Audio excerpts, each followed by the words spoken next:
Buenos días a todos, nosotros somos Alejandro Blanco, Andrés Torres, Orlando Piñango, Salvatore Scala y Stephanie Goncalves y les venimos a hablar sobre el lingüista danés Louis Henslev. Esperemos les guste. Durante la exposición vamos a tratar diferentes contenidos como lo son la biografía de Henslev, la glosemática, la concepción lingüística de Henslev, los niveles de unidad lingüística según él mismo, la concepción del signo, la forma y la sustancia, y la arbitrariedad del signo. Y ahora sí, sin más preámbulo, comenzamos. Su nombre completo era Louis Troell Henslev. Fue un lingüista danés, nació el 3 de octubre de 1899 en Copenhague, Dinamarca, y falleció el 30 de mayo de 1965 en su misma ciudad natal. Henslev nació en una familia de académicos y estudió lingüística comparativa en Copenhague, Praga y París con Antoine Millet. Ahí escribió su primera gran obra, Principios de Gramática General, en 1928, donde intentó delimitar lo más netamente posible los dominios de la lingüística. En 1931 fundó el Círculo Lingüístico de Copenhague. En este formó parte de la Comisión para la Fonología, donde trabajó junto a Hans-Jürgen Ulldahl en la construcción de la fonemática, o teoría estructural de la utilización lingüística de los sonidos, que ilustró en el Segundo Congreso Internacional de Fonética como On the Principles of Phonematics en el año 1935. En 1937 comenzó a enseñar lingüística en la Universidad de Copenhague y durante ese mismo año fundó la revista Acta Lingüística. Otras de obras más destacadas y escritas en danés y francés figuran Prolegómenos a una teoría del lenguaje en 1943, El lenguaje, una introducción 1963 y Ensayos lingüísticos 1959. Henslev fue el fundador de una doctrina influida por Ferdinand de Saussure, denominada glosemática, dedicada al análisis formal y estructural de los fenómenos gramaticales.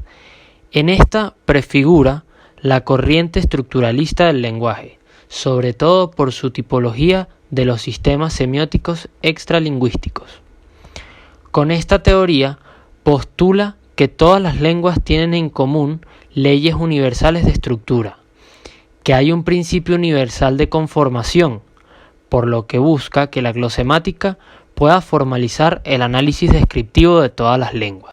La glosemática, entonces, se presenta como una teoría de la lengua. La meta de la lingüística para la glosemática es desarrollar un álgebra o sistema nocional con el cual todos los posibles sistemas lingüísticos puedan ser expresados. Cada una de las gramáticas especificada por esta teoría es simplemente una red de elementos formales definidos racionalmente. Entre las ideas esenciales de Ferdinand de Saussure desarrollada por la glosemática se encuentra fundamentalmente la concepción de la lengua como forma y no como sustancia, como sistema de valores puros. El concepto de signo, entidad de dos caras constituida por la unión de significante y significado. Su idea de la lengua como conjunto de rasgos comunes a todas las lenguas, la cual debe constituir el objeto concreto de la lingüística. La concepción lingüística de Henslev.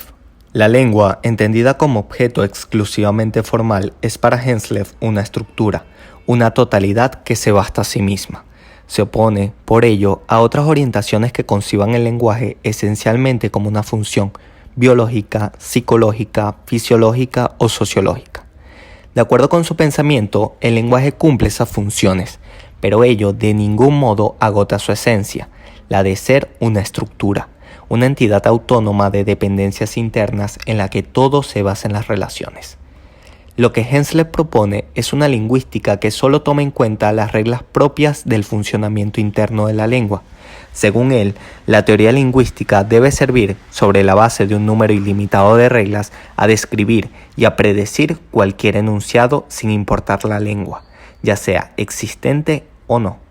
Henslev entiende como noción fundamental en Saussure el concepto de lengua como sistema de valores puros, como forma pura a la que denomina esquema, que se define con independencia de su realización social y de su manifestación individual.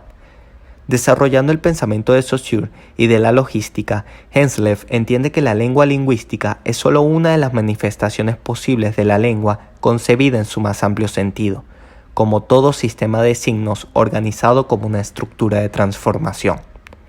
De esta manera, la distinción entre esquema y uso que hace Henslef viene a sustituir la de lengua y habla, que para él no constituye sino una primera aproximación, sí, históricamente importante, pero imperfecta desde el punto de vista teórico.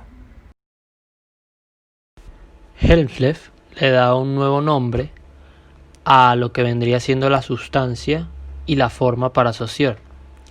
Es decir, a la sustancia saussuriana, Henslef la llama materia, que sería la realidad semántica o fónica independientemente de la lengua. Mientras tanto, para Henslef, la sustancia vendría siendo la forma para Saussure. Esta es entendida como configuración o división.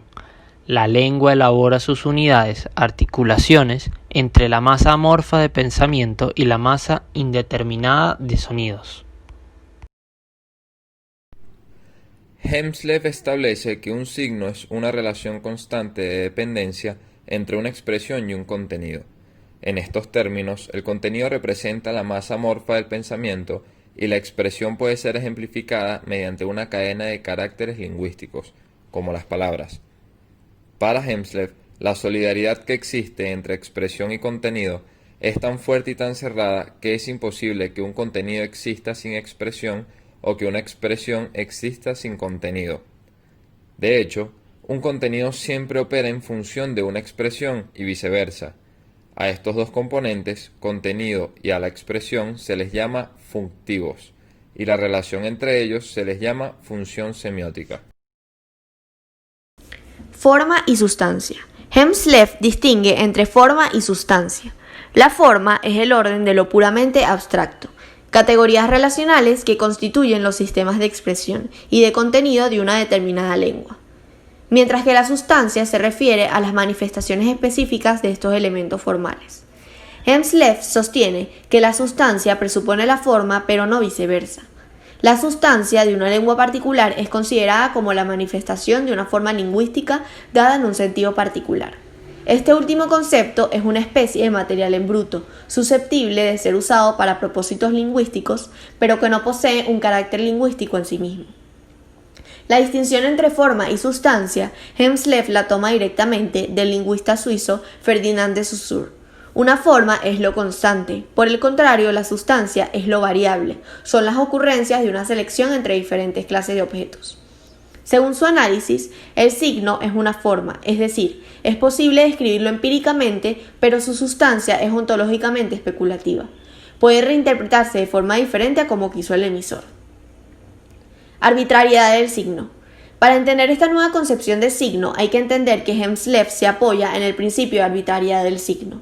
Este principio establece justamente que no hay relación estable y fija entre un referente y su significado. Por ejemplo, Eco se apoya en Henslef para indicar que hay signos cuyo referente no existe o que para significar no es necesario que estemos frente al referente. Por ejemplo, un unicornio. Todos podemos imaginarlo aunque nunca haya existido.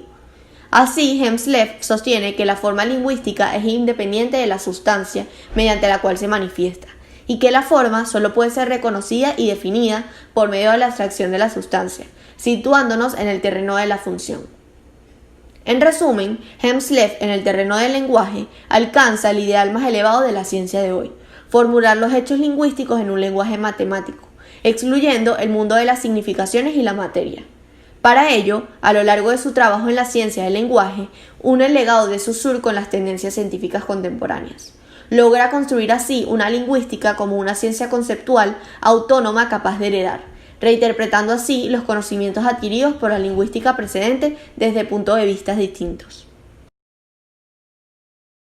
Deseamos que la exposición les haya servido para conocer aunque sea un poco acerca de quién fue Louis Henslef, al igual que los distintos aportes que realizó. Ahora solo nos queda decir gracias por su atención.